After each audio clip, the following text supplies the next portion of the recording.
काय करणार महाराज, किड्या मुंग्यांची किंमत नाही मराठी माणसाला. इथले सगळे धंदे गुजराती आणि सिंध्यांच्या हातात, हॉटेल उडप्यांच्या आणि पंजाब्यांच्या हातात. त्यांच्या जोडीला नेपाळ्यांनी चायनीजच्या गाड्या लावून गल्लोगल्ली लाल स्टुलं मांडली. चणे शेंगदाणे विकायला आलेले उत्तर भारतीय आज मंत्रालयापासून income tax, sales tax, customs मध्ये मोठ्या हुद्द्यावर बसले. महाराज, मराठी माणूस आहे कुठे? हे सर्व करण्यापासून तुम्हाला कोणी रोखलं होतं का दिनकर? तुम्ही का नाही धंदा केला दुसरा त्यांच्या बरोबर? हॉटेल काढण्यापासून कुठल्या उडप्याने थांबवलं होतं तुम्हाला? उत्तर भारतीय मोठ्या हुद्द्यावर त्यांच्या शिक्षणामुळे आहेत. तुमच्या मुलांना IAS IPS शिकण्याची बुद्धी नव्हती.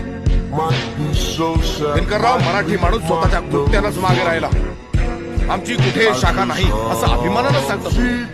अहो, ज्या गोष्टीची लाज वाटायला हवी त्याची अभिमानानं पाठी कसली लावतो? दिनकरराव, मराठी माणसालाच मान नाही, कारण तुम्ही ती स्थिती